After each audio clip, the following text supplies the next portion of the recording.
Good morning friends. आज की मेरी कहानी है अंधविश्वास।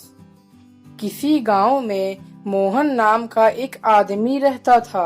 पूरे गांव में वह एक अंधविश्वासी आदमी के नाम से मशहूर था। उसके सभी घर वाले भी उससे परेशान हो चुके थे। खासकर उसकी पत्नी तो उससे बहुत ज्यादा ही परेशान हो चुकी थी। जब कभी भी मोहन की पत्नी से दूध नीचे जमीन में गिर जाता तो वह घबरा जाता और तुरंत मंदिर में जाकर पूजा पाठ करने लगता। कभी उससे कोई कांच की चीज टूट जाती तो वह आंख बबूला हो जाता। उसके इस व्यवहार के चलते सभी उससे दूरी ही बनाकर रखते। सभी अपना अपना काम करते और उसका काम उसी को करने देते। मोहन को सफाई बहुत पसंद थी, मगर उसके डर से कोई भी घर की सफाई नहीं करता था कि कहीं कोई कांच की चीज अगर टूट गई तो बेमतलब में ही डांट खानी पड़ जाएगी। और मोहन बोलता, जिस घर में सफाई नहीं रहती उस घर में माता लक्ष्मी और खुशियां कभी नहीं आ सकती।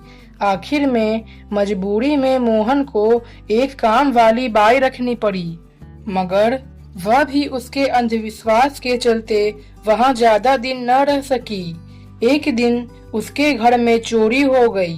पत्नी के पुलिस को फोन करने को कहने पर वह बोला, रुको, जब कभी भी घर में कोई बुरा काम हो जाए तो आधे या 1 घंटे बाद ही कोई दूसरा काम करना चाहिए। पत्नी अपना माथा पकड़कर वहीं बैठ गई। वह रोज यही सोचती कि कब इस आदमी का अंधविश्वास छूटेगा। पर कहते हैं ना कि भगवान के घर देर है अंधेर नहीं। एक दिन कुछ ऐसा हुआ कि मोहन का सारा अंधविश्वास दूर हो गया। हुआ कुछ यूं कि कुछ दिनों से उसके घर के पीछे स्थित नारियल के पेड़ के पास से एक बच्चे की रोने की आवाज आती थी। इससे वह बहुत डर जाता।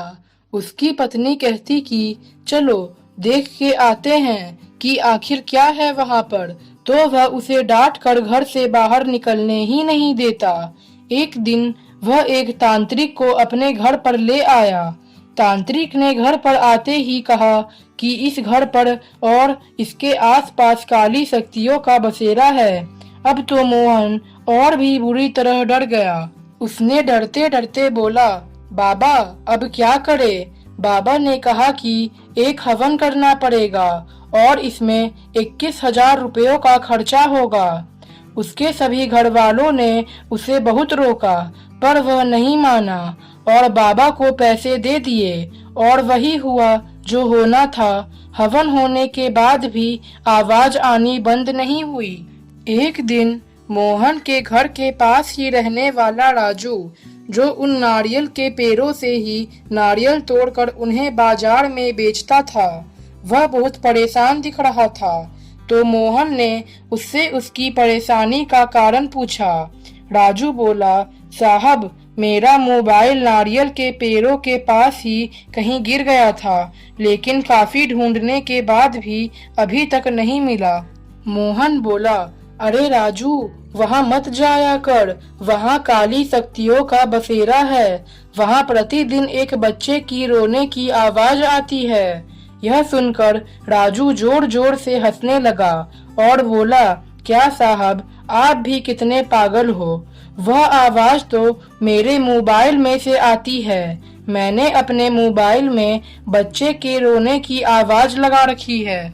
आसपास खड़े सभी लोग भी मोहन पर हंसने लगे और मोहन की गर्दन शर्म से नीचे झुक गई। फ्रेंड्स, इसलिए एक बात का हमेशा ध्यान रखें कि हमें कभी भी किसी तरह की अंधविश्वासों पर कभी भी यकीन नहीं करना चाहिए और दूसरों को भी ऐसा करने पर उन्हें समझाकर सही दिशा में लाने का प्रयास करना चाहिए। फ्रेंड्स, अगर आपको मेरी कहानी अच्छी लगे तो आप मेरी आने वाली नई वीडियोस को सबसे पहले देखने के लिए मेरे चैनल को सब्सक्राइब करना ना भूलें।